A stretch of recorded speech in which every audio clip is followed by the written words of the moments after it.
श्री चंद्रशेखर जी, धन्यवाद।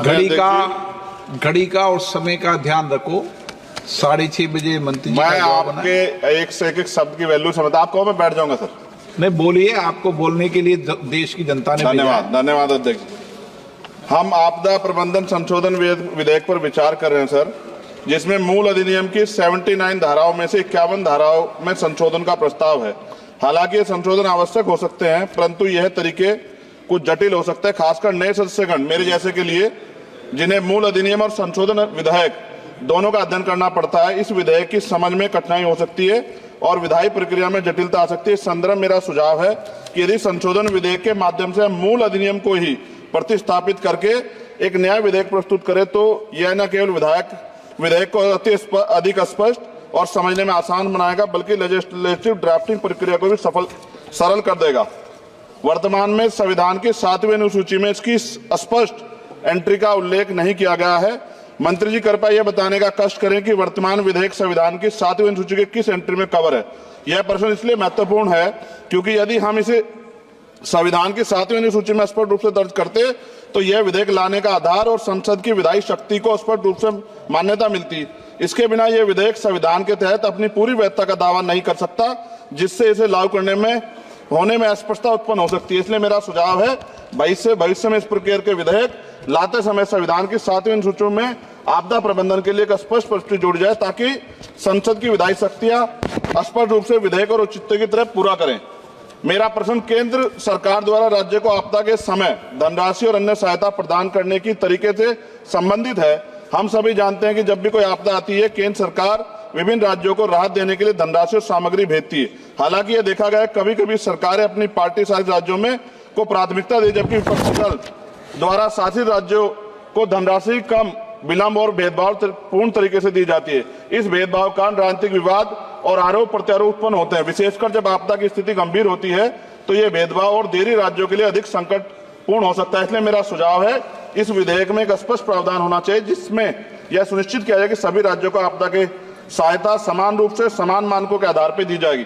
यदि प्रारंभिक सहायता प्रदान की जाती है तो यह सभी राज्यों के लिए समान और किसी भी राज्य में भेदभाव का शिकार उसको ना होना पड़े। साथ साथ विधेयक में यह प्रावधान है कि आपदा डाटाबेस के साथ अगर आर्टिफिशियल इंटेलिजेंस, रिमोट सेंसिंग और डाटा एनालिटिक्स जैसी टेक्नोलॉजी का इस्तेमाल कर डाटाबेस की उपलब्धता बढ़ा सकते हैं। इस प्रावधान भी विधेयक के हों। एनडीएमए में जो आपने स्पेशली स्टाफ रखेंगे, क्या नियुक्ति में SC, ST और OBC को आरक्षण का प्रावधान दिया जाएगा? क्या ये बल सिर्फ मैन पावर होंगे या आवश्यक राहत सामग्री उपकरणों से भी लैस होंगे? इन बलों को वित्तीय संसाधन भी देने होंगे जिससे प्रभावी ढंग से कार्य कर सकें। आपदा प्रबंधन नीति डिजाइनिंग में पूर्व चेतावनी प्रणालियों के उन्नयन को शामिल करके पूर्व चेतावनी प्रणालियों को प्राथमिकता दी जाए।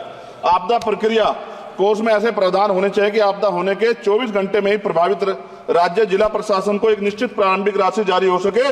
जापान जैसे देशों के तहत 72 घंटे की महत्वपूर्ण प्रतिक्रिया योजना को लागू करना, ताकि समय और बचाव कार्य कुशल समय में हो। जनता और NGO को भी एक्ट के तहत बनी सभी एजेंसीज के साथ मिलकर काम करने की योजना पर बल दिया जाना चाहिए, किंतु संशोधन विधेयक में ऐसा कोई प्रावधान नहीं दिखता जो कि आपदा के समय नागरिकों, NGO और सामाजिक संगठन रोल को सुनिश्चित करे। आपदा राहत को नागरिकों के लीगल राइट बनाने पर जोर देना चाहिए।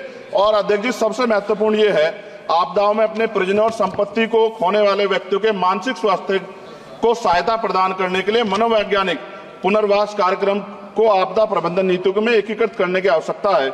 वायु प्रदूषण ये भी एक तरह का डिजास्टर है। दिल्ली और NCR के तमाम क्षेत्रों में अध्यक्ष जी इतनी बुरी हालात है, हवा जहरीली हो गई है, मेट्रो सिटी में सब जगह हाल है। इसको भी इसमें जोड़ा जाना चाहिए।